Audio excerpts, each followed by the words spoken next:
Bom dia, Apucarana! Bom dia. Temos um prazer imenso de estar aqui na sua cidade para falar daquele que vive eternamente, para falar daquele que ressuscitou, para falar daquele que recebeu todo o poder em cima no céu e embaixo na terra, para falar daquele, aleluia, que venceu a morte, para falar daquele que tem a chave da morte e a chave do inferno. Não é outro senão Jesus Cristo de Nazaré. Só Ele é o caminho, só Ele é a verdade, só Ele é a vida.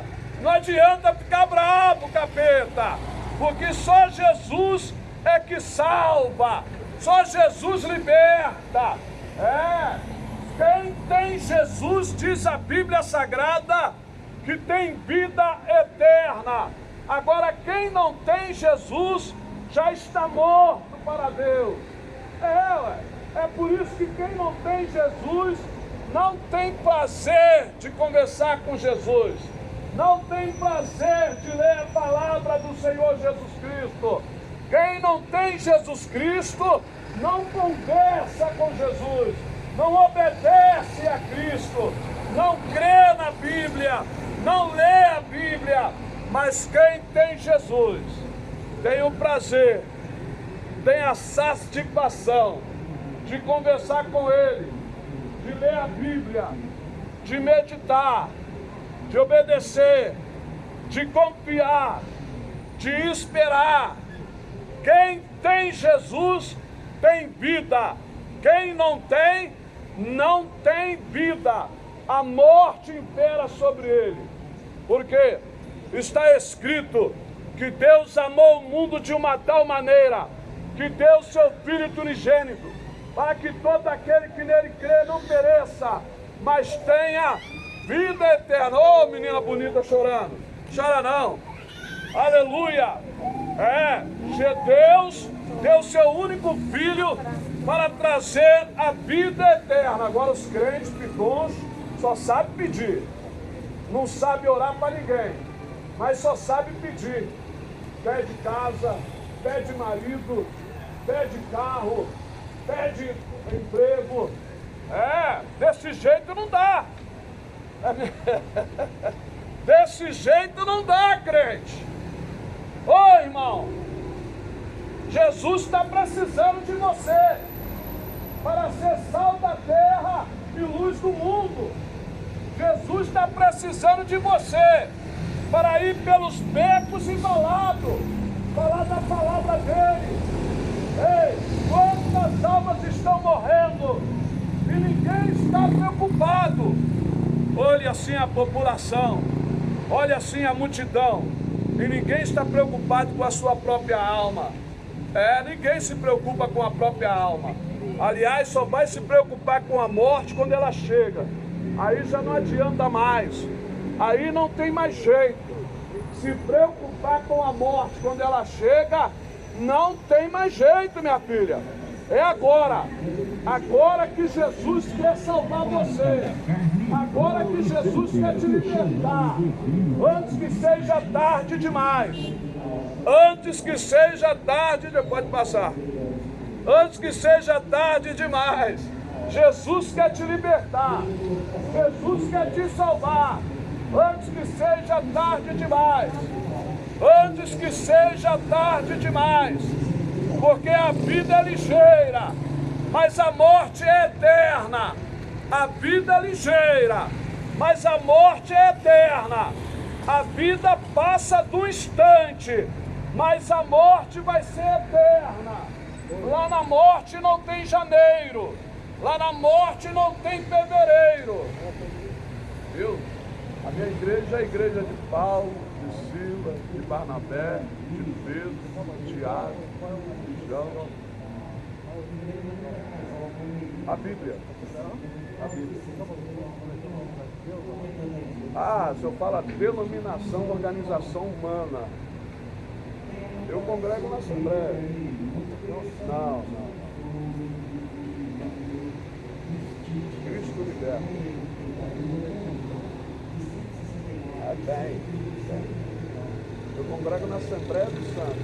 Aonde tiver 2 ou 3 reunidos, se eu puder estar ali, eu estarei congregando.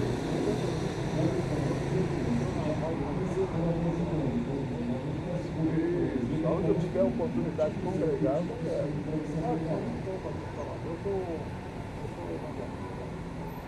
Ah, o senhor é pastor. Uma mensagem de restauração.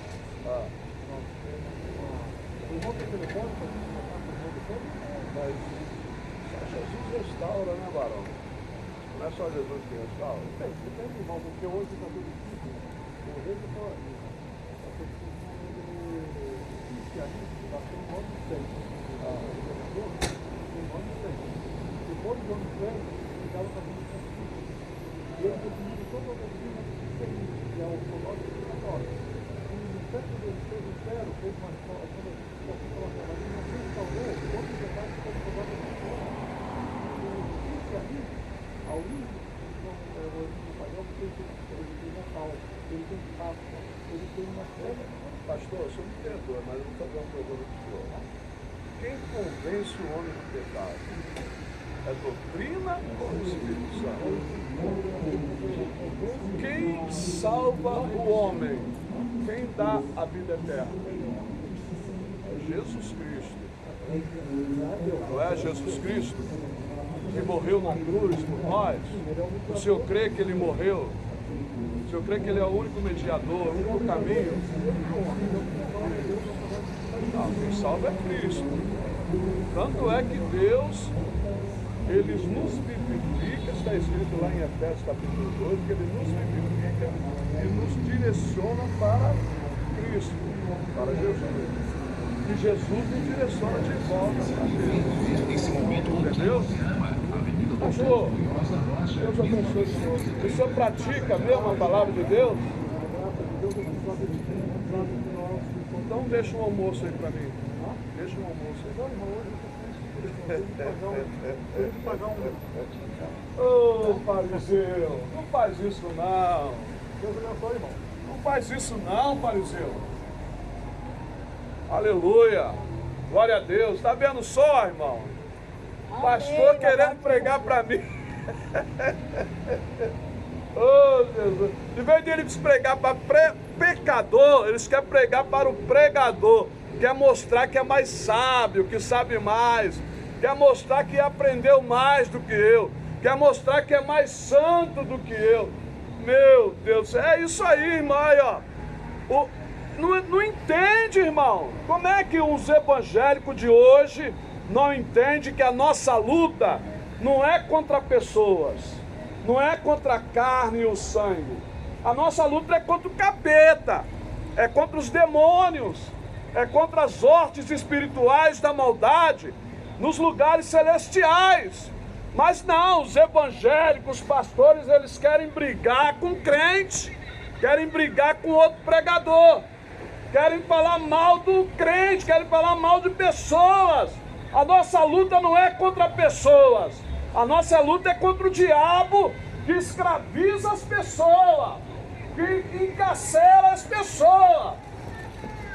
Essa que é a nossa luta, irmão. Irmão, se você ouvir crente falando mal de outro crente, repreende ele. Repreende ele. É, irmão, está na hora de começar a praticar, aplicar a verdade na sua totalidade. Está na hora de aplicar a verdade na sua totalidade. Ele vem falando um monte de coisa, de restauração, de tarará, de história, de tarará, catolicismo. Vem falando um monte de coisa. Eu só perguntei 2 perguntas. E pastor, quem é que convence o homem do pecado? Aí ele respondeu certo, o Espírito Santo. Correto. Outra pergunta, a última, pastor. Quem é que morreu por nossos pecados, que nos salva da morte? É Cristo. Então, que doutrina tem a ver com Cristo? Se Cristo já consumou a sua obra. É, irmão, eles estão querendo colocar outra obra em cima da obra de Cristo. Estão querendo colocar outro fundamento em cima do fundamento de Cristo. O que Paulo fala lá em Gálatas? é anátema, é maldito. Eles brigam com crentes, em vez de brigar com o diabo, em vez de brigar com demônios, eles querem brigar com crente. Oh, Jesus! Estão cegos. O inimigo cegaram eles, não estão enxergando. Estão caminhando para o inferno e não estão vendo. Estão caminhando para o abismo e não estão enxergando. Por quê? Porque eles não nasceram de novo. É que nem Nicodemos. Nicodemos, ele era o quê? Príncipe em Israel. Nicodemos era doutor da lei. Nicodemos era teólogo. Nicodemos era bacharel em teologia. Nicodemos era mestre em divindade. Nicodemos, ele era religioso. Aí ele faz uma pergunta para Jesus. Jesus, nós cremos que o Senhor vem de Deus, porque ninguém pode fazer as coisas que você faz se não vier de Deus. Aí o que Jesus responde na lata dele? Nicodemos, é necessário nascer de novo para poder ver o reino de Deus. Por que Jesus falou para Nicodemos nascer de novo? Porque estamos mortos em delitos e pecado, irmão. Só o novo nascimento nos tira da morte. Só o novo nascimento em Cristo Jesus, o novo nascimento da água e do Espírito, é que nos tira da morte. Caso contrário, nós estamos mortos para Deus. É por isso que não tem prazer em Deus. É por isso que não tem prazer na palavra de Deus. Porque está morto. O morto não tem 5 sentidos. Por isso que ele espuma cigarro. Por isso que fica no lesbianismo, no homossexualismo. Porque não tem prazer e está morto. Está morto, só falta enterrar. É o que a Bíblia fala. É o que Paulo fala lá no capítulo 2 de aos Efésios. Nós estávamos mortos em delitos e pecado, mas Deus nos vivificou e nos deu a fé, a graça. Aleluia. A salvação é pela graça. A salvação pela fé. Isso não vem de nós. É dom de Deus. Não vem pelas nossas obras. Não, irmão. A salvação não vem porque eu estou pregando aqui. Não. A salvação é gratuita. É de graça. Cristo conquistou para nós na cruz do Calvário. Mas é o seguinte, tem que nascer de novo. Tem que nascer da água e do Espírito, se quiser entrar no reino do céu. E Nicodemos não entendia essa palavra, porque a palavra de Jesus é Espírito e vida. Só entende quem ele revela, só entende quem ele mostra. Jesus precisa mostrar a verdade para o morto ressuscitar, para nascer de novo. Jesus precisa revelar a verdade para ele, senão ele vai continuar apoiando, senão ele vai continuar na escuridão, vai continuar no pecado, vai continuar na safadeza. Sem Jesus está morto, mas Jesus te convida hoje para você nascer de novo, antes que seja tarde demais. Ainda dá tempo de você nascer de novo, antes que a morte eterna te apanhe. É por isso que adora a Aparecida, porque está morto. Acha que o boneco de gesso vai salvar eles. Está morto o idólatra. Está sem Cristo. Está sem a verdade. Não foi revelado a vida para ele. Está morto. Jesus quer te fazer nascer de novo. Jesus quer te fazer nascer de novo. Ei, morto. Ei, cadáver espiritual. Jesus quer fazer você nascer de novo. Ei, cadáver espirituais. Jesus quer fazer você nascer de novo, para você ter a vida eterna. eterna, antes que seja tarde demais, porque a vida aqui passa ligeiro, é só por um momento, a morte é eterna, cuidado! Ainda dá tempo, ei, quer aceitar Jesus? Quer nascer de novo? Amor!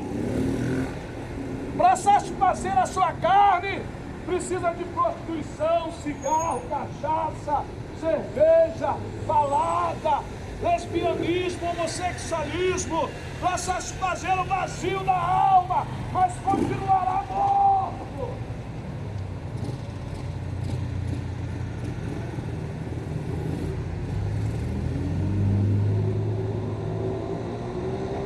Ide por todo mundo pregar o evangelho a toda criatura. Aquele que crê será salvo, mas aquele que não crê já está condenado.